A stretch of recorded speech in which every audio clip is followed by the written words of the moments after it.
Adia Callahan happens to be my Pilates instructor.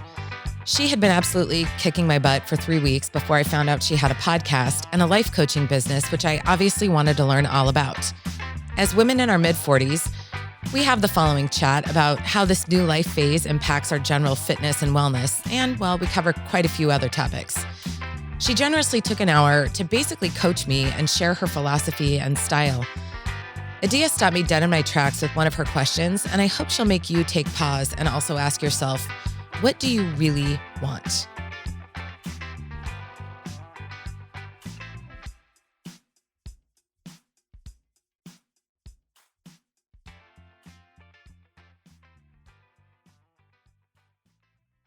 Adia Callahan. Yes, ma'am. Thank you so much for agreeing to come and talk to me. Thank you. I'm not 100% sure where this is going to go, but I'm still kind of excited. Yeah, I am too. Yeah. I haven't done I've only done two other podcasts as a guest. So it's nice to sit back and just go with the conversation. Yeah. Yeah. No, I love it. So I'm even more excited to be in person. Yes.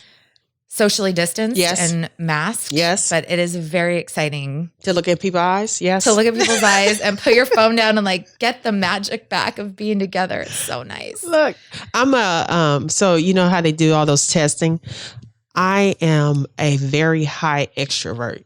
Same here. Yeah. So all of my introverted friends are living their best life. Yeah. My husband. Mine too. Yeah. My husband he said last night, he was like, we have over 40 indoor plants and he's just gonna keep building up on the indoor plant, whatever. It's a lot of plants. It is. And we have a small place. We have it's a really cute townhouse, but it's small, right? So 40 plants in a townhouse is a lot of plants, regardless of how many levels. But more importantly, I don't want to be in the house to see all those plants. I want to be out in the open. I want my festivals. I just want to be around people again. So it's nice. It's really nice to be in front of folks having a conversation. I agree. I feel like I've been like a flower wilting in the desert. Yeah. Honestly, for us extroverts, this has been it's hard. Terrible when you get your energy from being around people. So I came to know you because you are a Pilates instructor. Mm-hmm. And I feel like after our first session, I was like, I feel like this is my girl. I feel like she just tells it like it is. And I love it. And your coaching style is perfect for me personally. Mm-hmm. It really resonates with me. Mm-hmm. And so then upon further research, I saw that you are a health and wellness coach, a group fitness instructor. Mm-hmm. You have your own podcast called Sweaty Edges, which is wonderful. I've listened to many episodes of it. Thank you. And so I wanted to invite you on to just kind of have a conversation. I've done an episode about menopause. Yeah. Which, I am in the perimenopausal phase in my life. Mm-hmm. I'm turning 43 at the end of May. Happy birthday. Thank you. Happy birthday. Thank you. I'm glad to have made it through this year to another birthday. Yep. And that's a real statement. And I feel like my family members should all be very excited that they have all survived to celebrate my 43rd birthday. That's after even this more year. real. But I wanted to have a conversation with you for many reasons. You and I could not come from more different backgrounds. Yeah. Your expertise in health and wellness specifically, where you teach the 8 pillars of wellness, I feel like is something that we don't talk a lot about in regards to women's health. And so I just want to have a conversation about where we are both at. Our similarities are we have daughters the same age. Yes.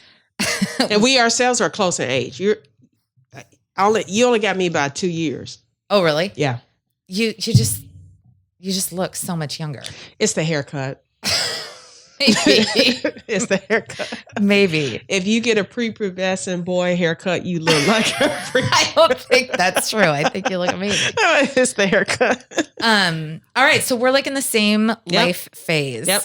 But what I'm kind of hoping is to get an hour of your time and an hour of your expertise in how we as women can better take care of ourselves through those 8 pillars of wellness, which I'm hoping you can educate us on today. Yeah. Because regardless of race, regardless of kind of background, regardless of anything, at the end of the day, We are women. Yep. We are going through the same phases. And I think the things that you bring to the table where your coaching business is specifically for Black women, but I think that has a lot to offer all of us. Yes. So how about we start off with you giving me a little bit of your background, because you are from Mississippi. Yes. And that is quite a journey from Mississippi It is. to Seattle. So Yes. talk to me a little bit about how you got here. I got here via sales. Okay. As a power extrovert, I'm not surprised by that. Well, I'm actually, by training and degree, I'm actually a mechanical engineer. And I used to work on the oil rigs. That was my and it's so funny. My dad and I were just talking about this. My very first job out of college, I was a field engineer in the Gulf of Mexico. And one night, because I had to work the night towers, they call them towers, but the night shift.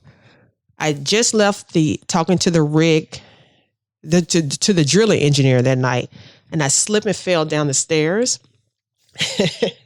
And my leg slipped underneath the guardrail, and I slid underneath a little bit, and my hard hat fell off. And where it landed on the deck floor was just shy of the railing to go over the Gulf of Mexico. Oh my God. And I said, I don't want to do this anymore. So what was that like to be a woman working on an oil rig? It was so I am from the South, and that's all I know. Really, I'm born and raised from the South. It was nice and it wasn't nice. I had one guy come in my room and try to kiss me in one rig. Because you have to sleep on it, right? Like you live on it. Yeah. This is what we do.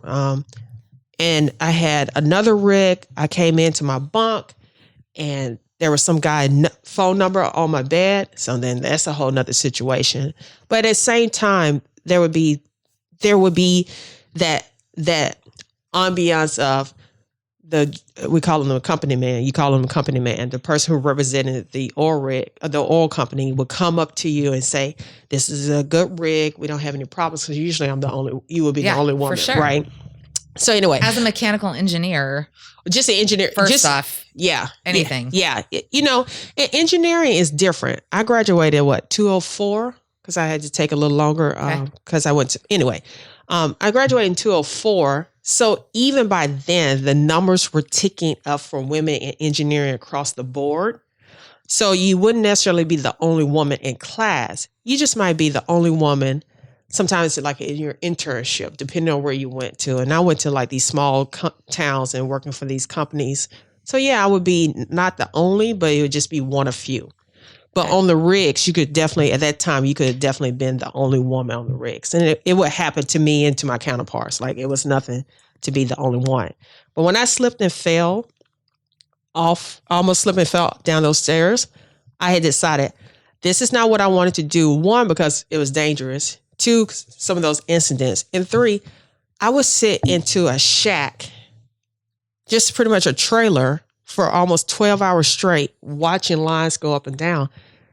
You may or may not have like real interaction. And I didn't like that. I didn't want to be that. So I got selected to be a part of this sales training program. They were taking engineers specifically and turning them into technical sales reps. I got accepted to that program. And then that job ended up bringing me here to Washington. And I had Washington, Idaho, and Oregon was my sales territory. Okay. And my then boyfriend, now husband, followed me.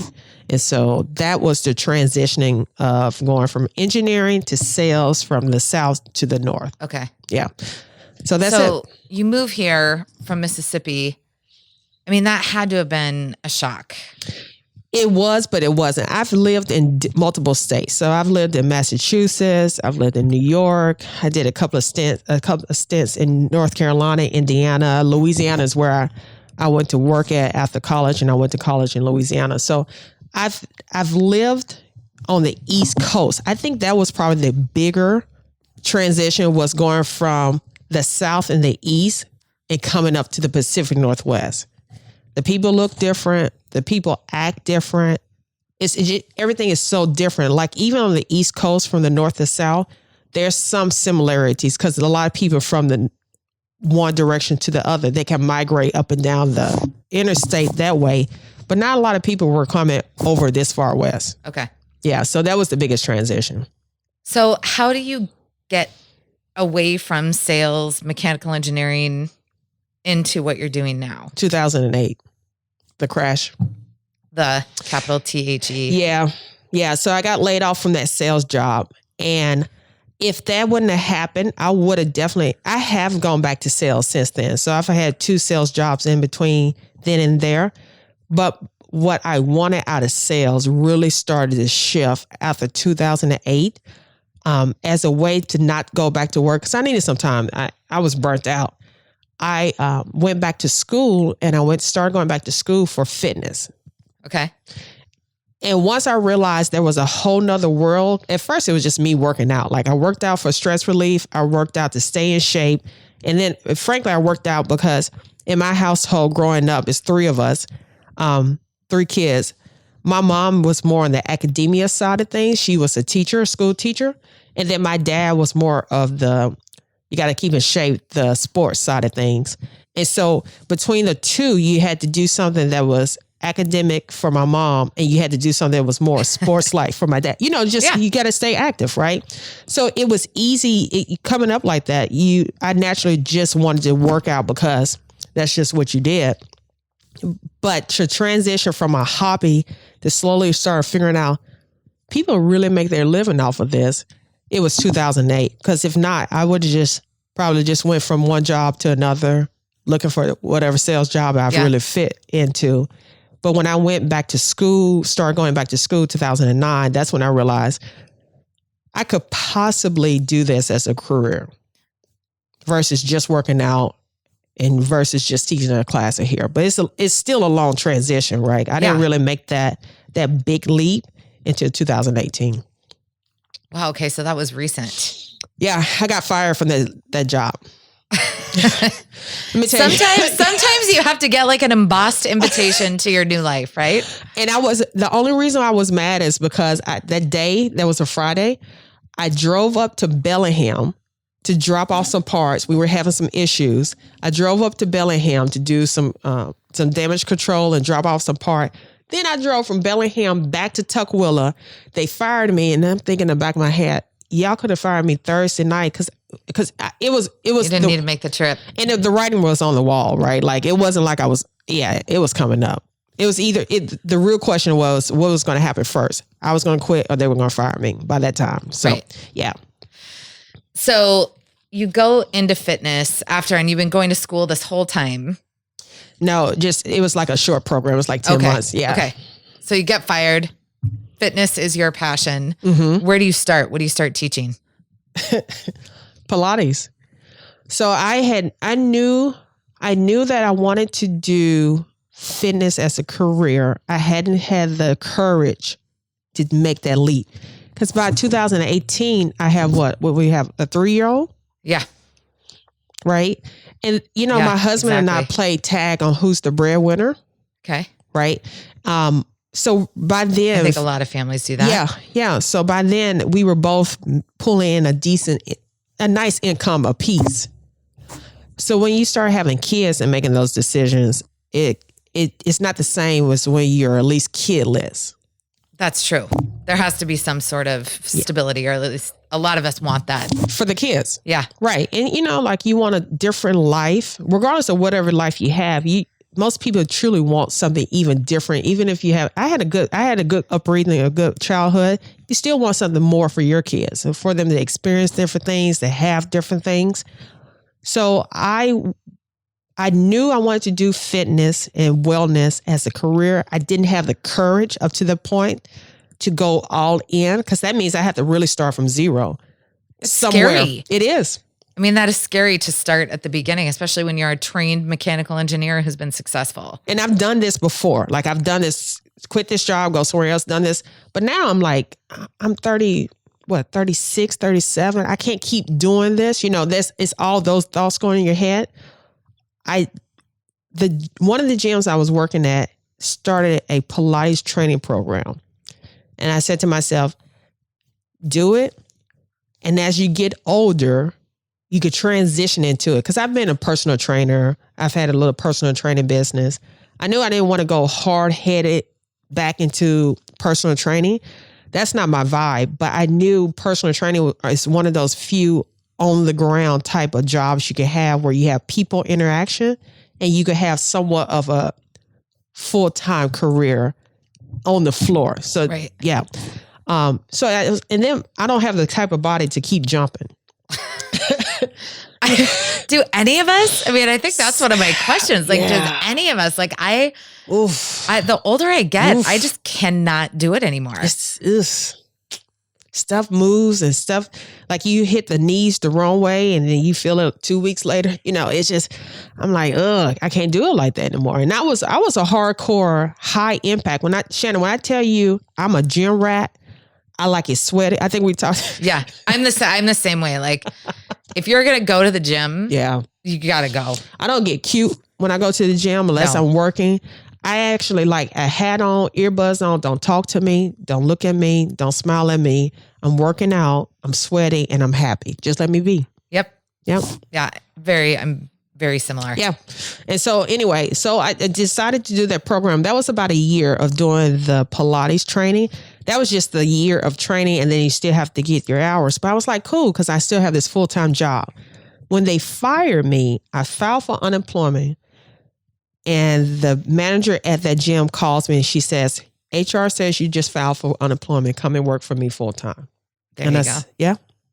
And I thought about it. And my husband was like, well, right now you're not making any money. So something is better than what you're doing now. And I said, okay. And full-time was working 40 hours a week. That's awesome. So just one call and one yes. One call, one yes. Now, there's a lot of stress going in there, right? Like, again, but yeah. Okay, so how does See Me Wellness start? She starts, that was 2008. Which is Adia's the CEO and founder of See Me Wellness. Mm-hmm, that's my baby. SEE Me. Yeah, See Me. My husband came up with the name, by the way. Team effort. Yeah. Well, we could talk about that later, but well, because it's funny, his degree is in biomedical engineering and he's in finance now, right? Man, you two have more book smarts floating around in your house. And a lot of debt, a lot of school debt. Man. Yeah. So, but anyway, yeah. So so that was July. That was July 2018.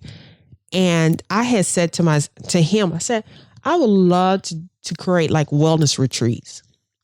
And I wanted to do these wellness retreats. Even then I said, I would love it if I could get my Black girlfriends to come. Because to be quite honest, anytime I hear someone in my circle say wellness retreats, they're now a part of it. Right. And anytime I usually talk to people, at least hear about wellness retreat, they weren't Black women. But I knew about it because I had clients, I have other friends who were involved in it, and they, various races, various ages, but my Black girlfriends weren't doing them. I was like, it'd be fun if I can if I wanted to make a business venture where I would put together a retreat that was catered more to Black women. Yeah. So and just sell the retreats and just do it. And I had one client come in. I tell the story to this day. She was new to the West Coast from the East Coast, really high up in her career level, right? Like really high up. And we bonded really quickly. And I think session 2, so Shannon, session 2 really means hour 2 of knowing each other, right? Because session at the time was like 55 minutes. Right. She says to me, "You're hiding here." No, I'm right here. I'm looking at you. And I was like, that's kind of rude. She says, you have talent and you're using this place to hide yourself. You're going to have to step out. And from that conversation, you talking about somebody direct, from that conversation on, that was when the start of thinking about See Me Wellness really started coming to a business versus a cute hobby. Those retreats would have been a hobby, right? You do some, come on out. Go back to work and I was happy with working 40 hours there. That statement was the seed for See Me Wellness. That's a good friend after 2 hours. She was rude with it though. She was. It was really rude. I think so. I tell her so. Sometimes don't you think you need a boost like that or somebody to say like you are more than this? Yes, but usually I'm the booster. You're not on the receiving end of the boost? No. So I see how it is. Yeah, so I can dish it, but I can't take it. You didn't like being the boostie. Well, because I didn't know her. When I tell you, I had only known her for those two or three sessions. That really was 2 or 3 hours out of my life of knowing her and she knowing me. I usually give people like a month before I get in their face, like usually it's like, but yeah, she said that. I'm thinking she's not going to take this away from me. Cause I had been in the back of my mind, I had been working like I'm working jobs that I really don't want to work, but I'm staying because the money is good and the benefits are good. And we have a family, we have these plans and this is what is expected of me. And, I'm the oldest of 3 kids and my parents, we were middle class, but there's still struggle that goes with it. Right. And I remember like my dad saying, I still have 2 other kids to send to college. And that was true. And so, the responsibility and the guilt, I think that was that was a lot of it. Feel like you took resources and energy from your family to get this degree and you're not even doing it. Got it. Right. And then to say, I want to teach fitness classes and I want to train people. That weighs heavier than you give it credit to it. And that's what happened. Like, I'm like, this last job, I'm like, this time I'm going to be a good girl. I'm going to go to work. But when you don't want to do something, your actions will reflect when you don't want to be there. And that's fighting it all the time. Yeah. Yeah. And that's how we get ourselves in trouble too, like personally too, right?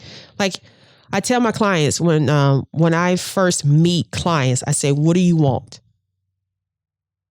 Or some version of that question, because if you don't just say it out loud, the runaround will happen.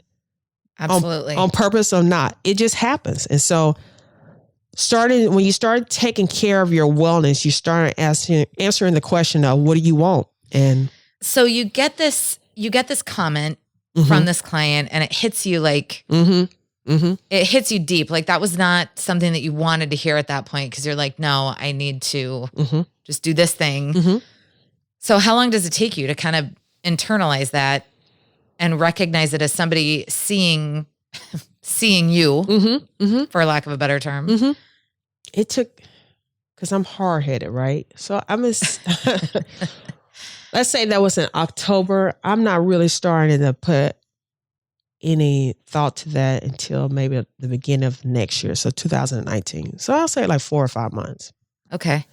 I got T-boned in the snowstorm in February and I saw him coming.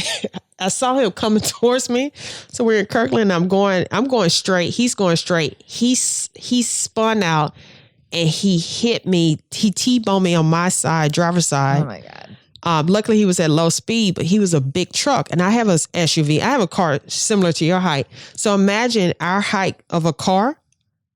You see the headlights coming directly at you because he was on a kip, right?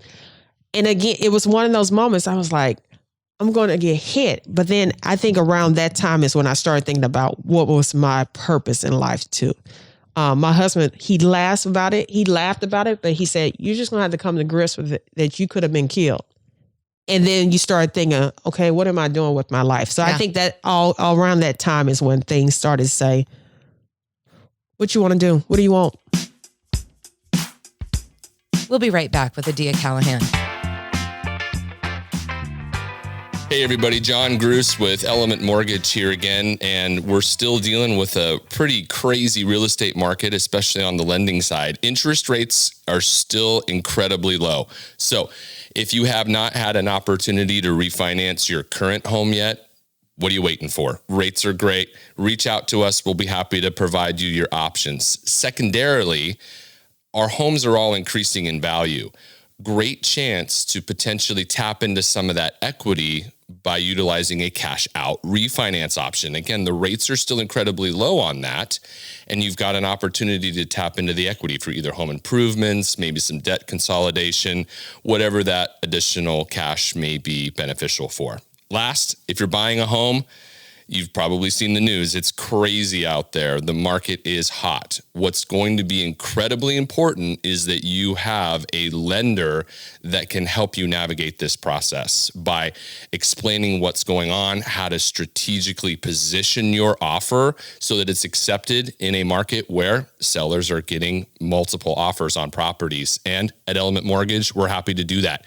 We're licensed in 49 states. Sorry, New York. Unfortunately, we're not able to assist, but please reach out to me, John, Jon.Grus, Grus at elementmortgage.com or 206-954-4787.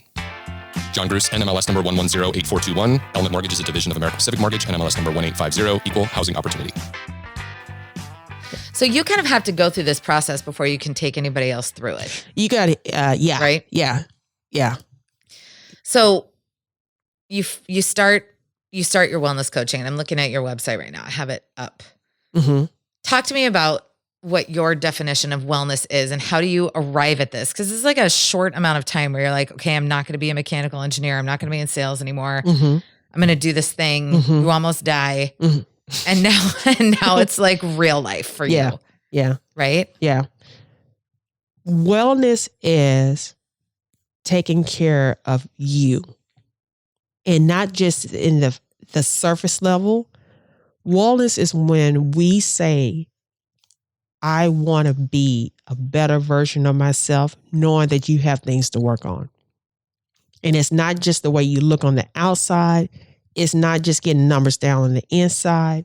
It is whatever you're touching, money, other people, your emotions, your spirituality, all these things, is that you feel good. If you can categorize what makes you feel good about your place in that category, and or you know that you're actively working to feel good about your place in that category. Because that is so much more than physical fitness. Yeah. Right? Mm. Talk to me about the 8 pillars of wellness. So that's a model. So there's different versions out there first. There's like a 6 model, and they all say the same thing. There's more to us as a person than our bodies.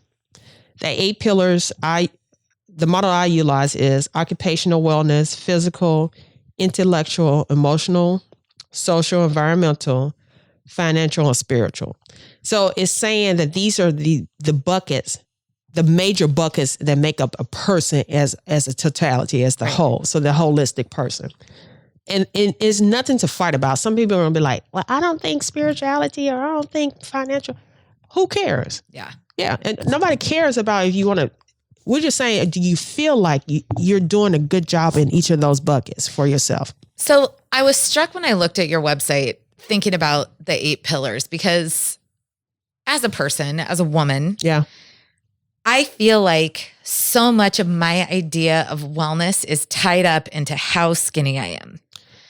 And for a lot of us, Yeah. but if we're talking about me, I will Yeah. use myself as the case study in all our examples Yep. today. Like for me, skinny is just not in my DNA wheelhouse, right? Yeah. So in some ways, I feel like I am fighting upstream Yeah. and have been my entire Mhm. life. Yeah. That is not, so that like body image, Yeah. Strength training piece of it is so much of what I feel like we are conditioned as women to believe is the only thing that we should be taking care of. Yeah. And so your whole point is no. No. You're like a whole person, Yeah. and that body piece is one piece. Yeah. But how are your friendships? How are you in super debt that you need to, Yep. to like, how's your mental? So like that is kind of an eye-opening realization, I feel like. Yeah. Yeah. And if we're going to use Shannon as the life subject, It's scary, but I'm willing to do it. we had just talked about this, right? Like, I think a lot of the external physical attributes, and let me just say this. I am privileged that I have the type of body that people look at and be like, oh, she works out, or you know what I'm saying? Yeah. But that's mostly genetic. Right. My mom's side of the family are skinny. Like Like we have an uncle, we call him Uncle Slim. That's and my youngest brother is like that. My middle brother, like that's just us genetically built. Yeah. The muscle on top of what I already have is where the work comes in at. And so, but I would kill to be able to put on muscle. As hard as I work out, I will kill to be able to put on muscles and compete. I really would. See, and it's so funny because I worked out with a strength trainer right around the time I turned 30. And it was like the most fun I've ever had working out. Like he was crazy and I loved it. Like I was getting built. Like I put on muscle so fast. I know you do. It's crazy. Yeah. And so my husband looked at me one day. I was like, God, don't I look good? And he was like, I think you're kind of getting a football neck. I was like, what? And so it is one of those things where like the grass is always greener. Like it doesn't matter. It doesn't matter. And so how do we then as women put that aside and start focusing on the other stuff? I mean, I think that's like a total rhetorical question. Yeah. But just in doing, the research for our conversation today, I'm like, we tend to look at wellness as like, have you given yourself an Epsom salt bath after your, hot yoga class? And it's not that at all. It's not that at all. Actually. And it goes back, for me as a coach, it really goes back to asking and answering the question, what do you want? Like, what do you really want? And if you say, if a client comes to me and say they want to lose weight, and let me take a step back. I'm not a therapist. I'm not a doctor. I'm not a counselor. I'm not a financial planner. There's a lot of things I'm not. So my job as a coach is to help you identify and really say, this is what I really want. Help you to put down a plan in place that works for you and help you to find the true experts and resources to get you to your goal. And along the way, there's accountability and there's some rah-rah going, right? I'm cheerleading you through and I'm like, no, Shannon, that's not right. That's not right. You said you wanted this. I did that with a client. And if I had to back off for a moment and let her make sure we were good, because I was like, my only purpose here is to make sure that you said this is what you want. My goal is to make sure you get that. That's what my job, I feel like, as a coach. So to go back to your question, you have to be honest and say, what do you really want? And sometimes and you have to usually ask yourself that a few different iterations of it. What do I want? What do I really want? What do I need? What have I always wanted? And as you start to ask yourself that, usually the first question, the first answer is not the last answer. Right. Because you say, oh, I want to lose weight, or I want to be skinny, if that's what terminology we want to use. But why? Why do you want that? What is it? What is it really that you're attaching to that look? Right. And so we have to be comfortable, I think, in starting asking ourselves, really, what is it that we want out of our lives, and not attach anybody else to that answer. And we don't know how to do that. We don't know how to do that. No. I think we as humans don't know how to do that. I mean, I think about, like, I'm just sitting here in this, time that you've been talking, thinking, I don't even know if I could answer that question for myself right now, especially after this year of trauma that we have all just survived. Like right now, what I want, I want to know that my kids are mentally healthy and strong. I want to know that I'm mentally healthy and strong. Like, I feel like there have been some times this year where I have really had to look in the mirror and be like, bitch, you need to get yourself together. Yeah. Like right now. Yeah. And so coming out of that, I mean, I think the questions are very different. Yeah. And they can be, right? They have, because we evolve. So the questions and the answers have the right to evolve. And sometimes I think we put so much heavy focus on just the answers. They are important, but the process, remember I said, I'm not a doctor, counselor. I'm none of those things. But what I do is I really started to work with you on a plan, steps that work for you, your life. those steps, you could adjust them, but those steps are what you use for the other pillars. Because here's the thing. I'm not a financial planner. So I can't, help me with my money, right? Like, yeah, exactly. But when you say financial wellness, you're really saying, do you have a good relationship with money? The way you earn it, the way you save it, the way you spend it. Right. And I have one client, financial wellness is her pillar that she wants to work on. Well, I can't tell her how much she should be saving or how much she should be earning, or right. I can't do that. What I can do is say to her, here is where you want to be at. Have you thought about working with this person? Yep. Have you thought about this? Why is this important to you? What do you need out of it? What do you want to do with it? Have you thought about why is this important to you? And start helping her to link it in. So then she started asking herself the question. So to go back directly to your statement about emotional well-being. Yeah. Are your kids, I want us to feel normal essentially, or feel good again. Why? That's what I would ask you. Like, why do you need that? And once you start to answer that, that's when we start working on the plan to help get you to feeling that way. Because it probably ain't going to look like it did 2019. No, nothing looks the same. It's not. And so it's not just the answer, it's the steps within there, in between, right? The question and the answer. And for a lot of us women, we usually attach, especially if we're mothers, we usually attach our answers to other people, especially those kids. And it should not be that way when we are talking about ourselves. As a family unit, right. That's totally different, right? Because we're multidimensional. We come into this world, we become partners and employees, employers, all these different things.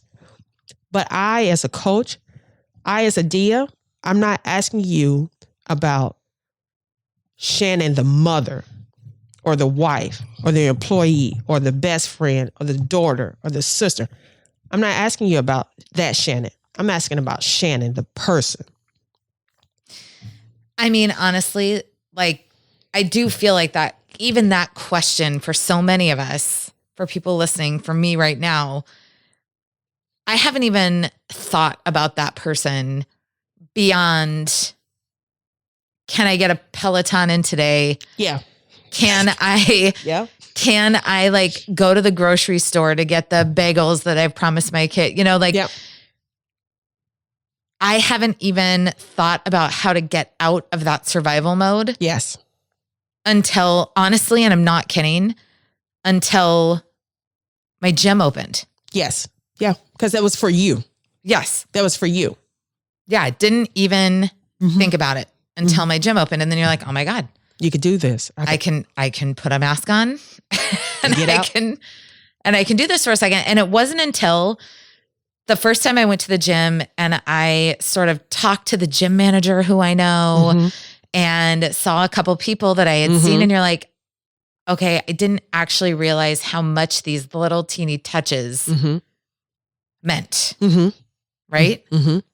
And so I think it is that whole notion of attaching more than just the physical workout.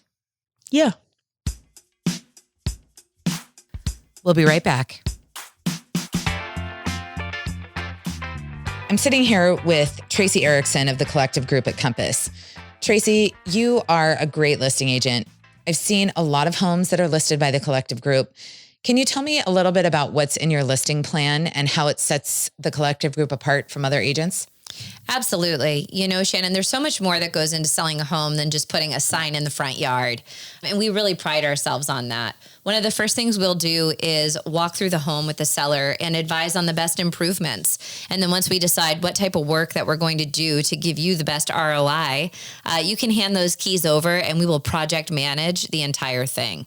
Once we have your home looking its best, we will get it staged from top to bottom and have our amazing photographers come in and not only take photographs, but also do videos, drone shots, and even a Matterport. Once that's completed and we have it on the market, the marketing is huge. So we push social media advertising very hard. Our goal is always to achieve 10,000 views of your property on all social media platforms. So our commitment is always to our sellers in this hot Seattle market to get the highest dollar possible for their biggest investment. Tracy, where can people find you? They can find us at compass.com, or they can find us on Instagram, Tracy Erickson Homes, or feel free to give me a call, 206-251-6351. Let's talk about, where we're at. Age 40. Yep. We've got kids that are kind of coming out of that infant stage, right? With your daughter. I mean, she's coming out of it. My toys have all changed. Yeah. I've gotten rid of a lot of it. The kids are coming out. Now there's a little bit more space. There's a little bit more independence for them Too and much for you. sometimes. I mean, I'm sorry. that's, I have an almost 10-year-old and you're still like, can you just entertain yourself for 5 minutes? That's it. But the menopause starts, things shift, things move. Where do we start? Shannon, stuff is going on internally. I went to the doctor 2 weeks ago. I said, something is going on down there that is not right, and we need to figure it out because I'm not doing 40 like this. I told her that. Totally. She's like typing, right? She's She's side-eyeing you and typing on her computer like, okay. It's okay. like, I told her, I said, I know my body, and this is not right, and I need us to fix this right now. Because I'm not doing 40 like this. I've been very intentional about doing 40 a different way. Yeah. My body is not cooperating. So you're right. I don't know. I had just had to share that with somebody. This is the thing is that it's very confusing what's happening.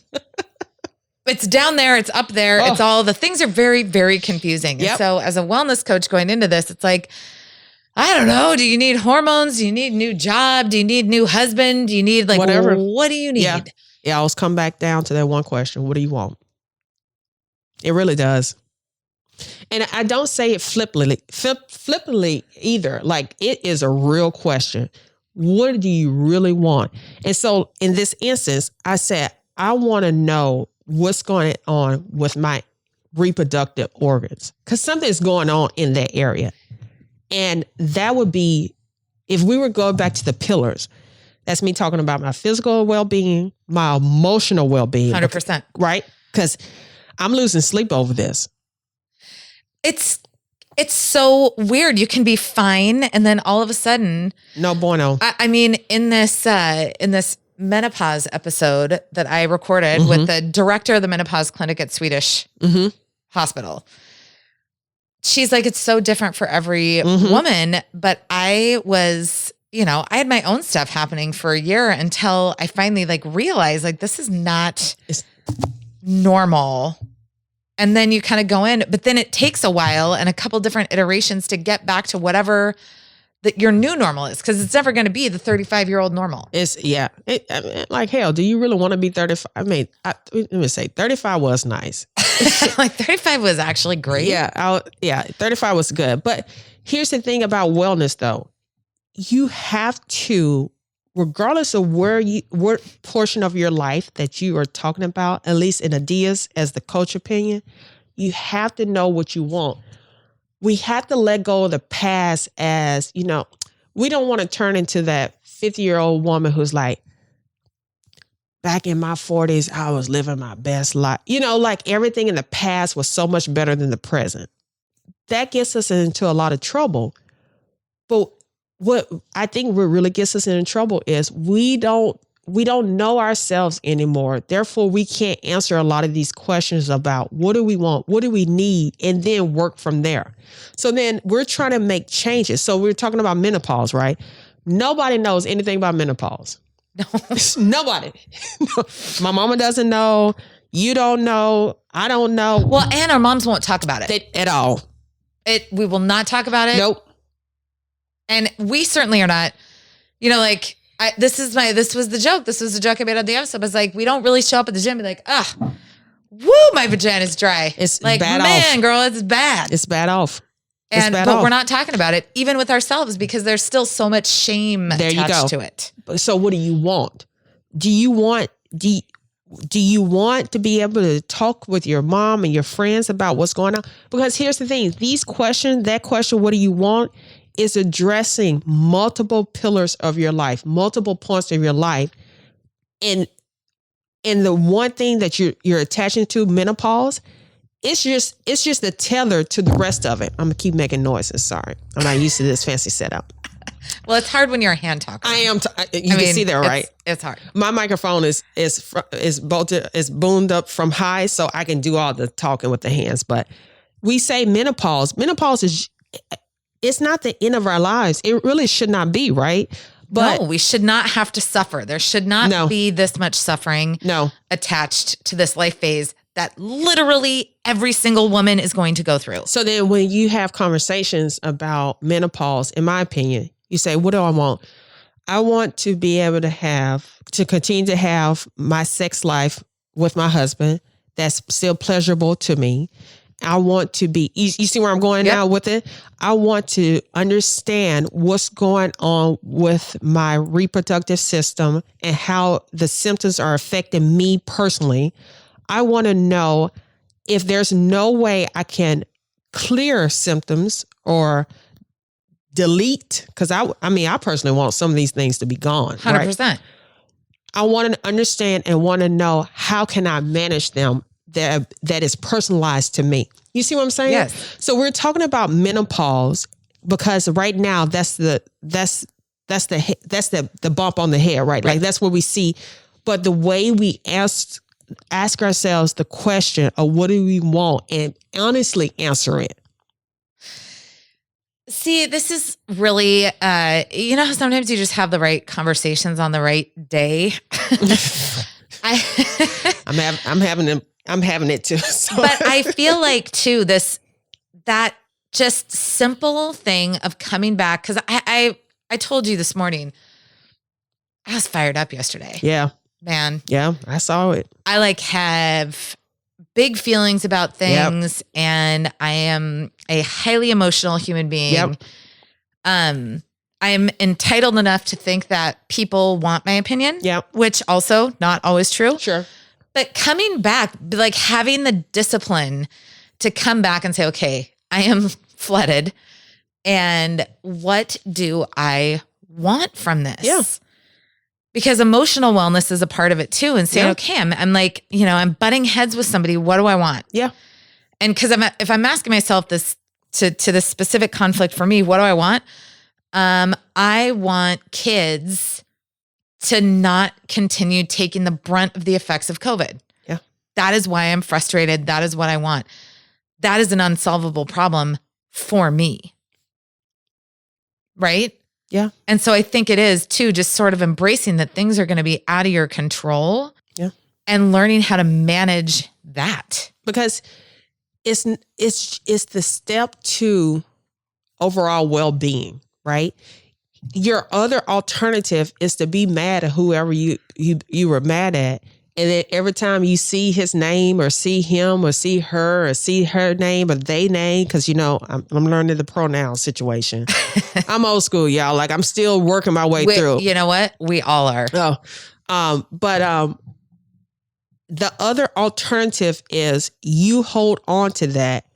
Then whenever you see them, it's a new crop of anger or frustration or whatever emotion.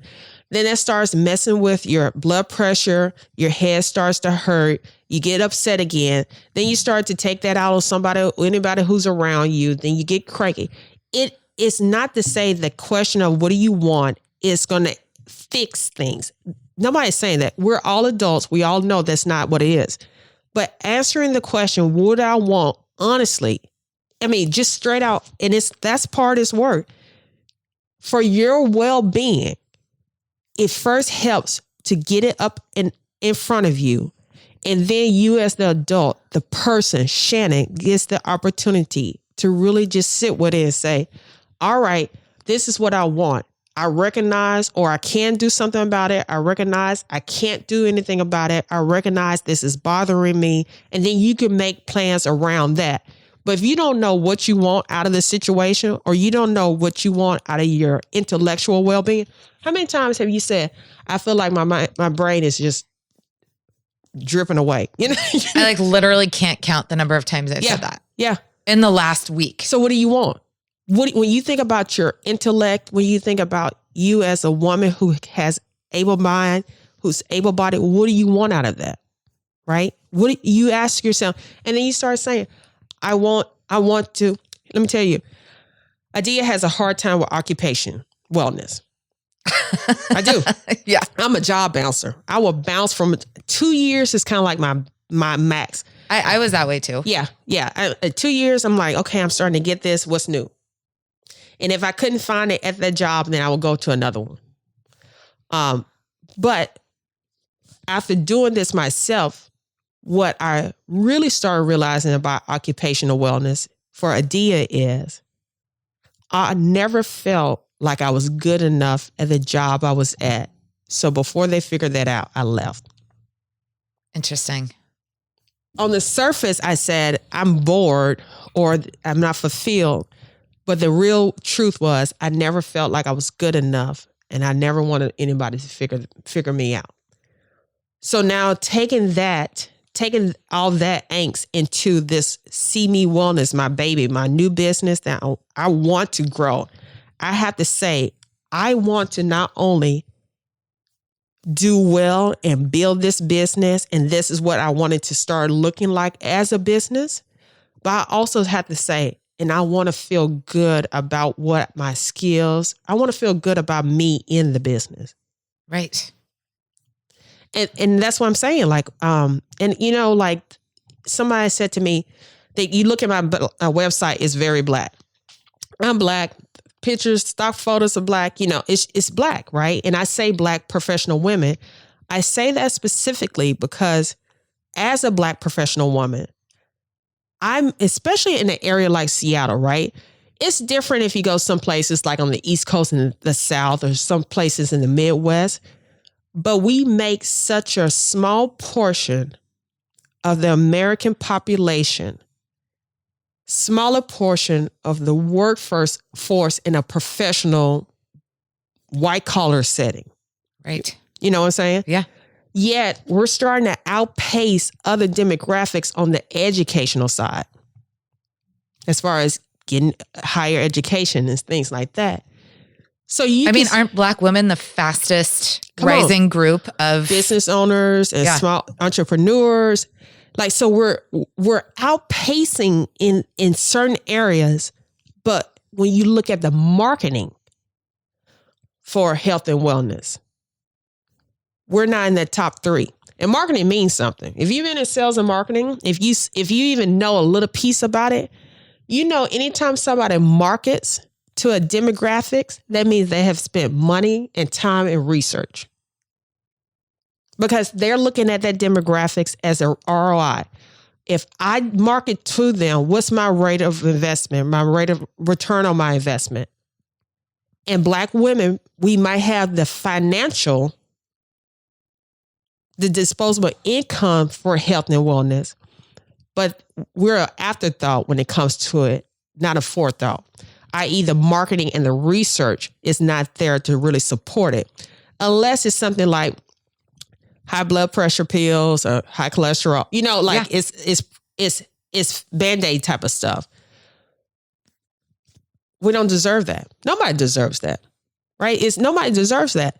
So I want to do my part specifically. And I say it without hesitation is, as a woman who's been there, done that, who knows what it feels like to be the only one to represent a race or a sex in a professional setting. And you say, well, don't put yourself in there. How about the businesses do a better job? You know, yes. But on the personal side of things, we should not also be the only ones in a fitness class or in a spa or one of few in a spa.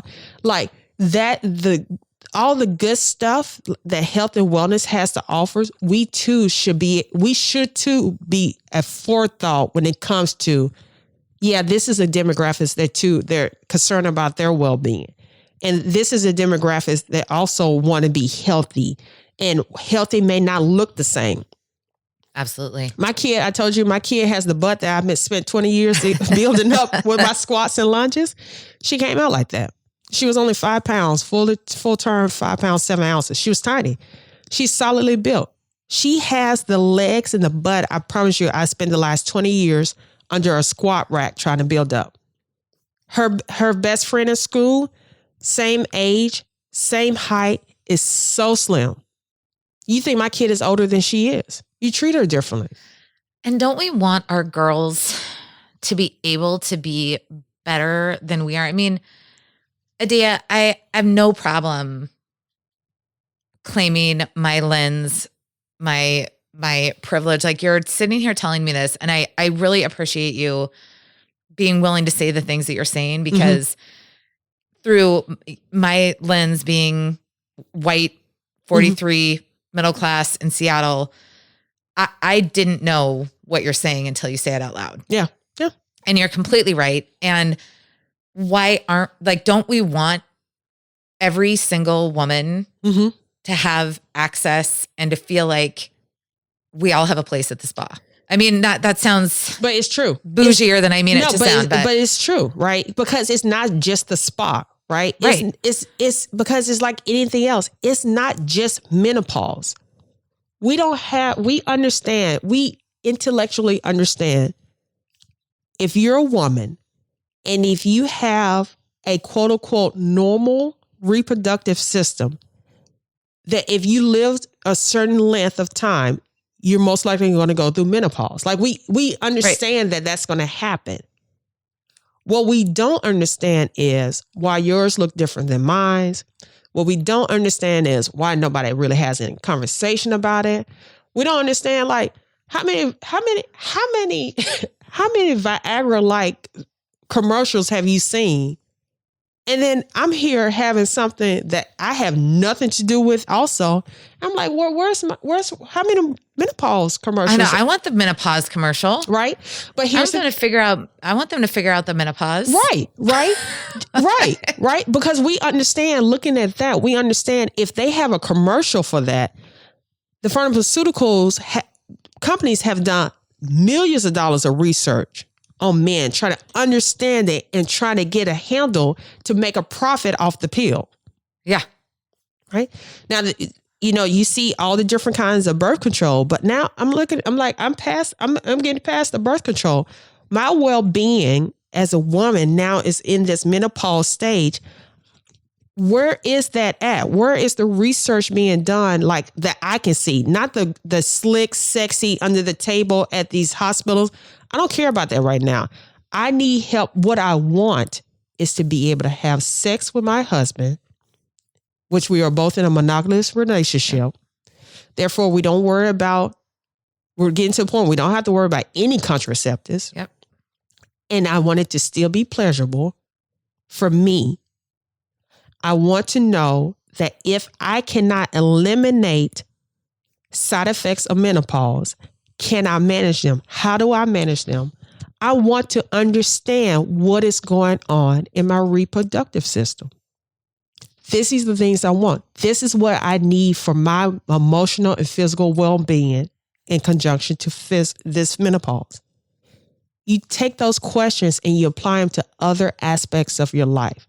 That's what wellness is all about, Yeah. And so you talk about your lens. At the beginning of the conversation, we talked about the lens of, I'm going to say the ideal body type, but I'm slim. I'm slim. From my perspective, it's pretty ideal. But so I don't understand, other than having that kid and losing the pounds, I don't understand the struggles that people go through, women go through, when they look at their body and they don't like what they see. And that's, if I had to pick a pillar of wellness that affects me personally daily, that would be it. Yeah. That would be it. Yeah. If I spent as much time criticizing or worrying or trying to fix one other singular problem in my life, I probably would have cured COVID faster. Yes. if I worried as much about that as I spent hating my body in the mirror. Now, for some reason, I am able to separate it out, and I do not speak about my body other than how much I love it in front of my kids. Sure. I've made like such an effort to do that because I do not want my children to do anything other than celebrate their bodies. Sure. Now, my genetics, we always kind of joke that we're thumbs of people. We're like, we're a very square, very strong people. And how tall are you, by the way? What are you, like 5'7"? 5'5". Oh, you have tall people energy. Congratulations. I do. No, do you know that's funny? I've had people say, well, you're like 5'9", 5'10". I'm like, no, I am 5'5.5".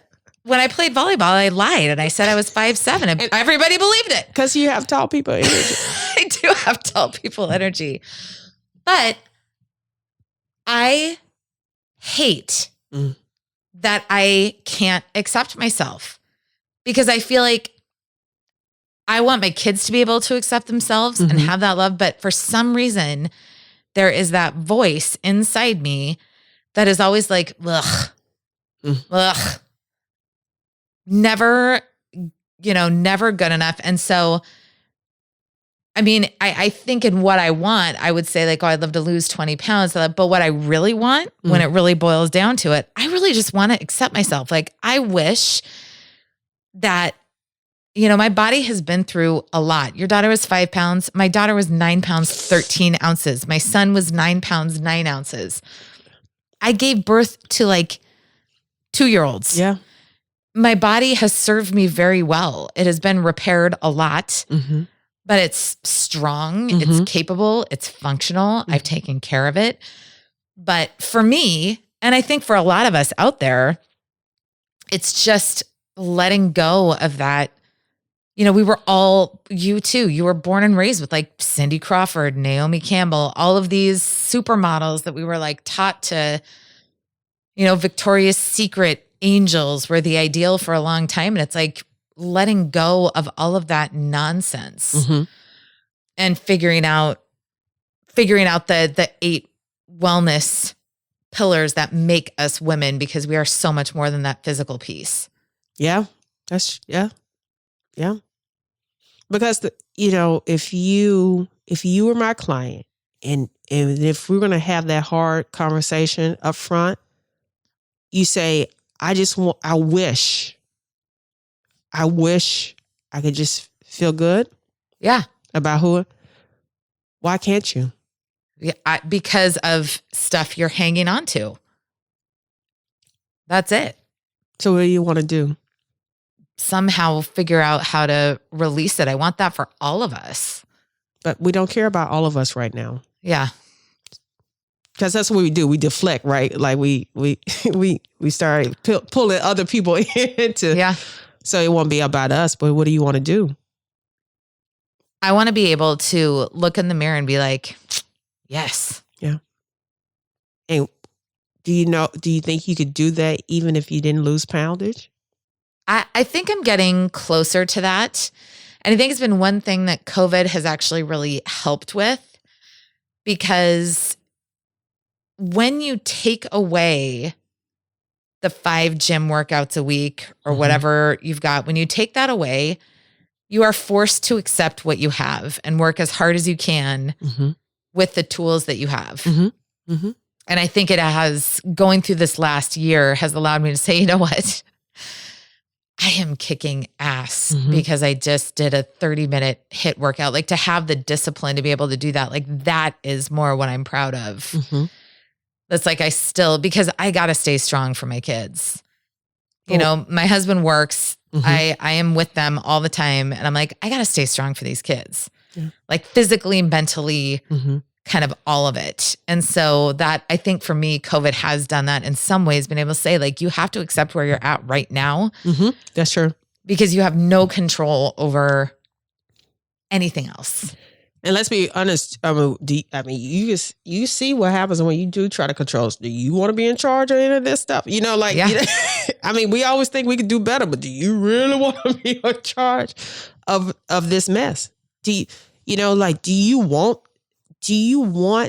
we feel so high and mighty that we really want to be the person in charge of fixing all of this shit when we ourselves, we're not working to work on us, and not to fix us, just work on us? Like, do you want to deflect all your good energy on everything else, but not use any of that energy for yourself? You know, like, do you really want that for yourself? And I think most of us would say no, yet that's what we do. I just think this basic education of how, you hear the words multidimensional. I think some of us take that to mean we work and we're moms, but it's not that. Not just that, no. It's not just that. And I think, like, if I could take away one thing from this conversation, is that there are dimensions to myself that I've ignored. Yeah. And not thought about and not considered. And that question at the end of the day, like, what do you really want? Having Adia look at me and say that, you're like, oh my God. I don't know. Or I do know. Yeah. And I've been ignoring it. Yeah. Yeah. So, Adia, how do people find you? They can find me on seemewellness.com on mostly every platform. SeeMewellness. See me because we want to be seen for who we are, and not keep being seen as a version of ourselves. That's the website, Instagram, sometimes Facebook. I don't know. If it gets, it's all hard. Because I don't do social media, period. My girlfriend just takes my phone away. She's like, just let me have the social media. It's hard, but I love your podcast too. Let's talk about your podcast. Yeah, Sweaty Edges. And you're going to keep doing it.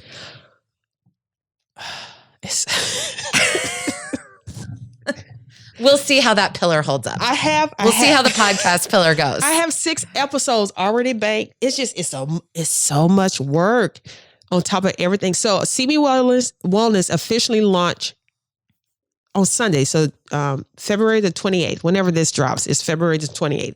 That's our official launch date. I have been pretending, you talk about you, I have been pretending like I hadn't been running a business up to this point. I have the business license, the insurance, the invoicing, all this stuff. So to say, Sweaty Edges scares me. Because we start to get really deep. And I want it to be fun and light and educational, but then we start having deep conversations. Yeah, but you know what though? Like, I feel like we're craving that. Yeah, but I feel like, we are, but I don't want to be a part of it all the time. I do hear that. I do hear that. And I struggle too with, I like doing podcast episodes, but I kind of like to keep myself out of it. Sure, right? But here's the scary thing is that, like, Adia Callahan is your brand. Yeah. Yeah. Like Shannon said, this is where I have to work with myself. Right. Same. I only say that because I really struggle with that also. Yeah. But I will tell you, I would trust you to coach me. I am. Right. I was supposed to, look, did you see me blink 2 times? Yeah, no, but I am. And I think your perspective, your life experience, it all just informs. And the fact that you have gone through this journey yourself and still are going through it. It just makes it all so real. Like, I think sometimes in my experience, coaches can sometimes feel like they are bestowing knowledge upon you. And I definitely feel like you are somebody who would get in the trenches with me to find out the answers along with me and help me do it. Or maybe even push you off to the side to look for my own answers. Like, I think I see it. Let me, hold on 1 second. Yeah. Because Shannon, I see my therapist twice a month. Like, I have to, you were talking about being upset. I am that crazy nut at work that will flip the table over if the wrong email will come over. Yeah. That resonates deeply. And the question is, why? What do you want? What do you need? What's going on that you are flipping over tables? How are the words attacking you? It's hard work, but we are so worth it. We are so worth it. And that is across the board. That is men. They got their own issue. Let somebody else help them. I can't help, No. That's not our job. Nope. There's a man out there who knows his brothers need help and he needs to step up and do his part. But across the board, we are worth the time not to attach ourselves to anybody at first, not attach ourselves as a mother, as a wife. Just take care of ourselves and really asking ourselves, what do you want? What do I want out of my financial life? If I'm not bringing in the income, what do I need to feel good about my financial stability? That's a real question for people, for women. Yeah. I've been there. I have not brought in any income, yet I want financial stability. And there were certain things I needed. And at the time, I didn't know I needed that. So, yeah, we're worth asking ourselves that question. And even more, we're worth and deserving of going through the mud, shedding the tears, go getting some counseling, some therapy, some help to figure out what the answers are, and then work the process to get to that answer, to those goals. We're worth it. Well, on that note, I'm going to go find a therapist. Because mine is booked. I know. I feel like everybody's booked is. But Adia, I know you're so busy and I so appreciate you carving time out of your schedule. Congratulations on the launch of See Me Wellness. I've known you now for like 5 hours. Yep, 5 hours. Something 5 like weeks, that. 5 sessions. But I'm so proud of you. I know you. how hard it is to start from scratch. And it takes real guts. Yeah, like being on starting a podcast. It's not the same. It is though. It's not the same thing. It is. But I am so proud to say I know you. And I hope that your clients find you. I would trust you as my coach in a heartbeat. And I hope that a lot of other people do too, because you have so much to contribute to people. And a lot of us need a hand holding us and asking us that question of what do you really want? And also just what you did is reminding us that we are worth it and we are separate from all of the other things. So thank you for enlightening me today. I so appreciate it. And I know that you're going to be a huge success. Thank you. Thank you for having me. You can find Adia on seemewellness.com or take a class from her if you're in Seattle at the Pilates Hub. All the links will be posted in my show notes. Thanks for listening. Please share with a friend or rate and review if you like what you hear. You can find me on Instagram at Right in Front of My Face and on Twitter at In Front of My Face. Until then, ask a few more questions of the people around you. You never know what people are up to right in front of your face.